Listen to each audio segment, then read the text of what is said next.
between our offspring in wisdom. So in order to be strong, we will stay, united, and we'll divide the land between each other, and we'll see that our offspring get fair shares. Right? What would you call it? Bill of Rights? I don't know, maybe a Declaration of Independence. It's a constitution, right? It's in the library of Mead Council. Yeah, well, it exists. This is a little stone that was found on the head of a man who was clearly a very important man in a very large grave mound. I think it's at Bat Tree. Tennessee? That's it, Tennessee, right. He had some bracelets which are believed to be not of American sort of provenance, in that they are smelted metal, and therefore they're copper and other alloyed metal bracelets, which apparently are of European smelting style.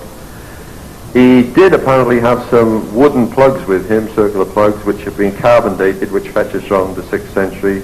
And I can remember getting a letter from Jim Michael, sitting down with my colleague, and we said, what's he got to say this time, We thought Michael's getting a pest. And we sat down and looked at it, and we deciphered that stone. And we'd had photographs of it sent to us, and we said, he's got it upside down.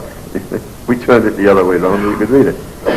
It actually says, the ruler Maddock he is, or to that effect. So it would appear that the man in this mound was named Maddock.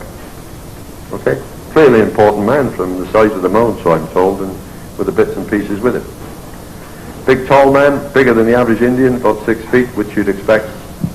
And that's a nephew of Jim Michael's holding the stone. There you go again.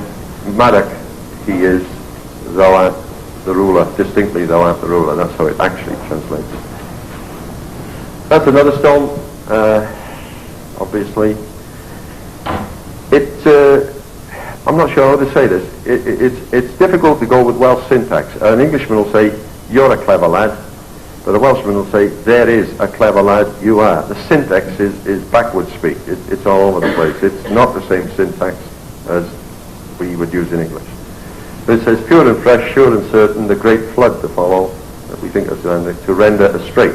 They're going through a strait on a narrow confined pass of water. So they're going to try for the head of the Atlantic. Free and large, ample space. We're sailing either with Uther, or Uther actually means wonderful, see? With Uther, taking off, he, what is pervading. These are just some lines from a very, very long poem of several hundred lines by Taliesin. It means Adushnae Taliesin. I went for a while, Taliesin. So he went for a while, came back. And it says, repetitively through the poem, brought back, I mean they're bringing somebody back, through fog and mist, the chief wolf of heaven. Arthur is frequently alluded to as the chief wolf of heaven.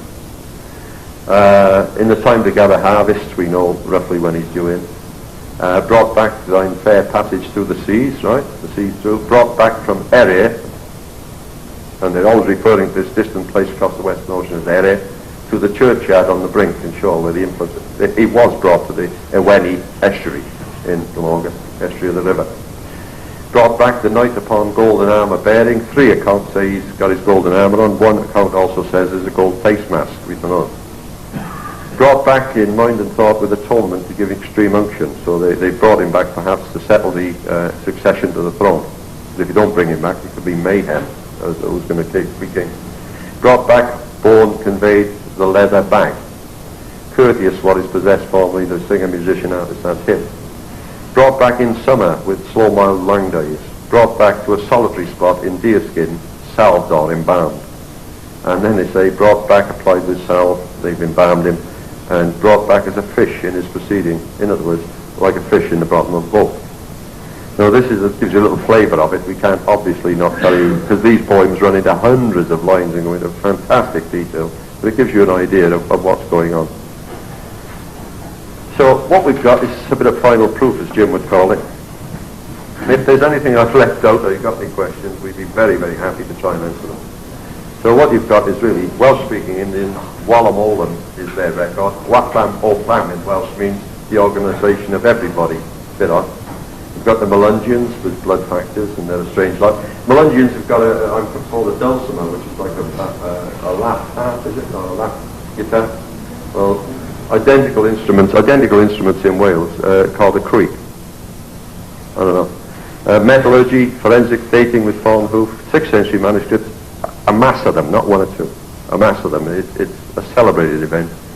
And we've got the epigraphics of decipherment, and we hope to get DNA. And what we're going to try and do is find out if we can get some of the family over there, get a little bit of bone or a little bit of something, DNA it. And we've got a university willing to do it, and if we can get some items over here, if we can get this jawbone of Maddock, which is in the Smithsonian, then a DNA test will link them up, and there's no argument. End of story. Carbon testing will help. Can we have some lights? Should we go to the lights? Let the dog see the rabbit? Right. If you have any questions, we'll do our best, because we've covered an awful lot of ground. It's a massive subject, and we know that we can't really tell you everything. I have a question. Yeah, go ahead. How far west supposedly have the Welsh traveled? And the reason I ask is because several, last year, maybe early last year, I saw a report on unsolved mysteries of carbon. Sure. We found them all the way out in Oklahoma. There were 70,000 of these people, so they could have gone everywhere. 700 boats, each one holds 100 to 120. They could have had 70,000. Yes. And of course they brought animals and other things too. They brought horses for the sake of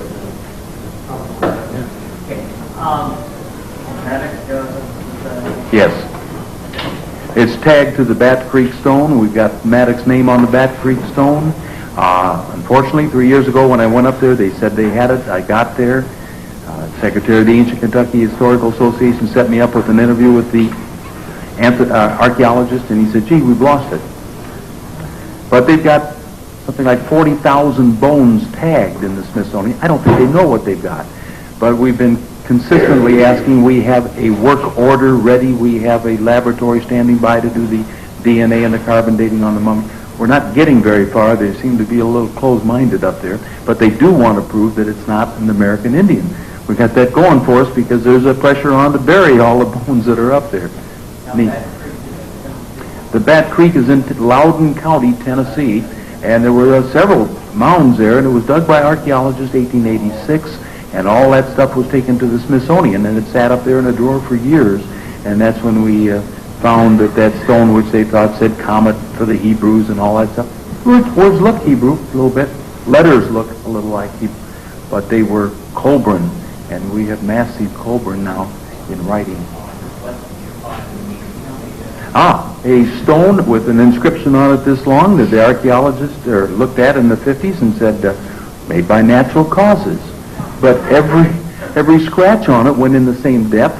It's in a straight line, equally spaced. The doggone thing translates. A little hard to defend that it isn't writing. Yeah. Oh.